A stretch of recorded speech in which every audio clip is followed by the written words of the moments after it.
Selamat sore kepada narasumber saya yaitu Michael. Terima kasih telah menyediakan waktunya untuk menjawab beberapa pertanyaan saya. Saya akan memberikan beberapa pertanyaan mengenai hak asasi manusia sebagai seorang anak, seorang murid, dan sebagai warga negara Indonesia. Baik, untuk yang pertama, apabila seorang anak tidak mendapatkan kasih sayang dari kedua orang tuanya, apa yang seharusnya dilakukan oleh lingkungan masyarakatnya? Ya, tentunya jika seorang anak tidak mendapatkan kasih sayang yang cukup, itu adalah PR dari masyarakat maupun lingkungan sekolah.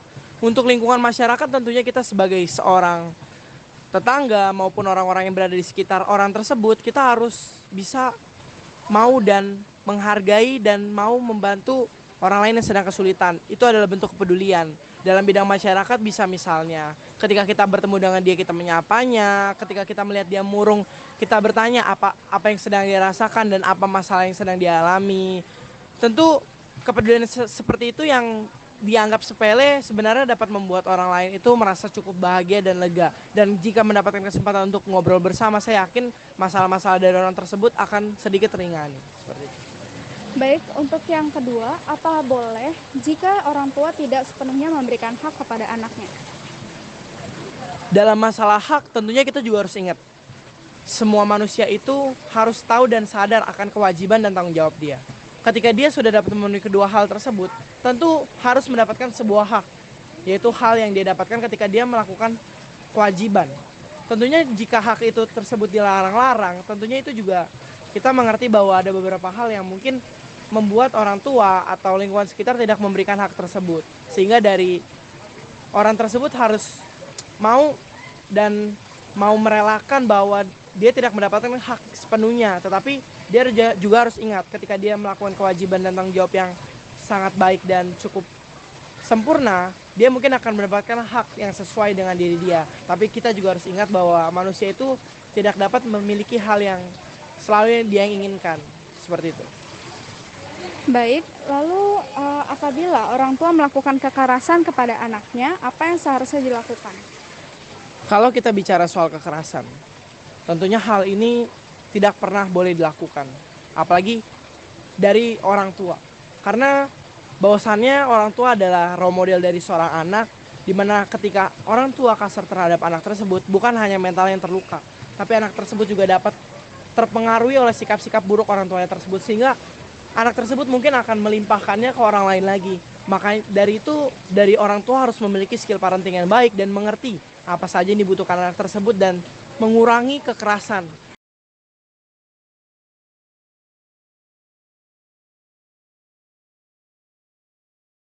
Untuk yang pertama, pembulian terhadap siswa dan siswi di sekolah masih sering terjadi. Apabila pihak sekolah sudah memberikan ajaran atau tindakan kepada pelaku, namun pelaku tidak berubah dan tetap melakukan pembulian tersebut, apa langkah kedua yang harus diberikan kepada pelaku dari pihak sekolah? Oke, terima kasih atas kesempatan yang telah diberikan. Nah, menurut saya nih, langkah kedua yang harus diberikan kepada pelaku bullying adalah langkah atau tindakan intervensi dari pihak luar sekolah. Jadi nggak bisa lagi dari dalam sekolah nih untuk langkah keduanya. Nah, contoh-contoh pihak dari luar sekolahnya ini yang menurut saya ini seperti pertama, tentunya orang tua. Orang tua itu perlu mengetahui perilaku anak mereka di sekolah itu ngapain aja, dan mereka harus bisa memberikan bimbingan serta pengawasan yang lebih ketat lah. Orang tua juga perlu mengajarkan nilai-nilai moral dan mengajarkan anak untuk lebih menghormati orang lain. Jadi itu menurut saya yang pertama dari orang tua tuh. Pihak luar sekolah yaitu orang tua, karena orang tua sendiri adalah ibaratnya sebagai suatu cara bagi sekolah untuk berkomunikasi dengan anak langsung. Dan pasti hubungannya juga berbeda dong.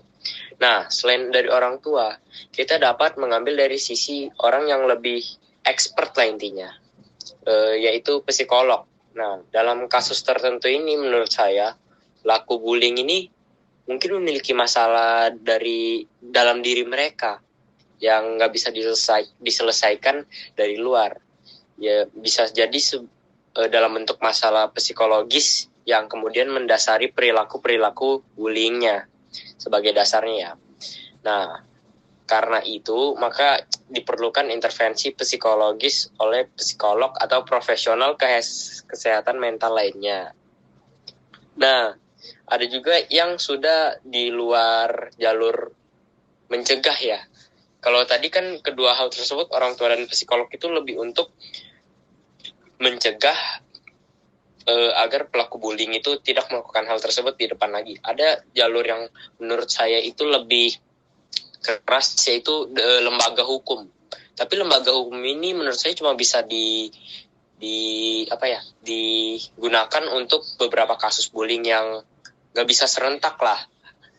Dalam kasus bullying yang lebih berat, pelaku ini dapat dikenakan sanksi hukum nih, seperti contohnya tindak pidana penganiayaan atau tindak pidana kekerasan.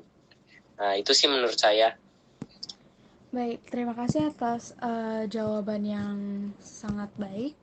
Lalu untuk pertanyaan yang kedua, di Indonesia memiliki standar kecantikan dan ketampanan serta status sosial yang menjadi patokan seseorang mendapatkan haknya bahkan lebih dari batasnya. Sedangkan orang yang sekiranya tidak memenuhi syarat atau patokan tersebut umumnya sulit untuk mendapatkan hak dan keadilannya. Lantas, kesadaran apa yang harus diberikan kepada masyarakat? Oke, terima kasih atas pertanyaannya ya. Menurut saya nih, kesadaran yang harus diberikan kepada masyarakat. Jadi intinya itu kita harus memberikan, kalau menurut saya jawaban singkatnya itu, kita harus memberikan kesadaran bagi masyarakat bahwa kayak standar kecantikan dan ketampanan, serta biasanya kan ada status sosial juga ya. Itu bukan satu-satunya faktor yang menentukan apakah seseorang berhak mendapatkan hak dan keadilan. Karena itu menurut saya melanggar HAM sekali ya. Dan melanggar Pancasila juga, sila kelima, keadilan sosial bagi seluruh warga Indonesia kan. Nah, itu kan mana ya? Kita nggak bisa memberikan hak atau keadilan dengan memandang penampilan atau status sosialnya doang. Semua orang itu menurut saya berhak mendapatkan hak dan keadilan yang sama nih. Nah, untuk meningkatkan kesadaran masyarakat ini menurut saya ada 3 faktor yang penting sih.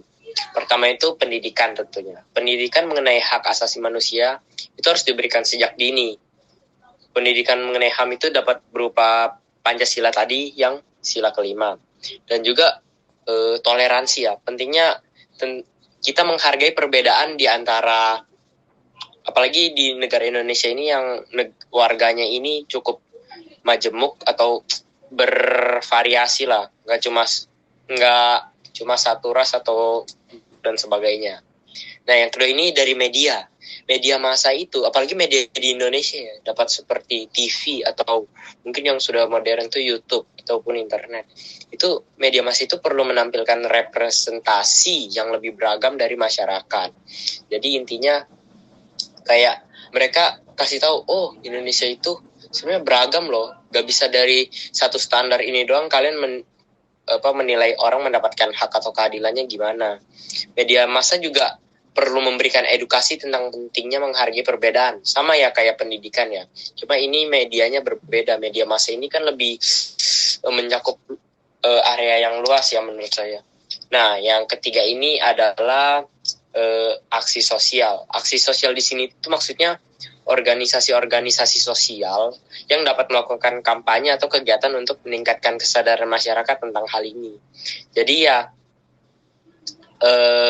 intinya kayak organisasi-organisasi tersebut itu mereka lebih melakukan pedalaman mengenai hal ini lebih spesifik lagi ke daerah-daerah tertentu.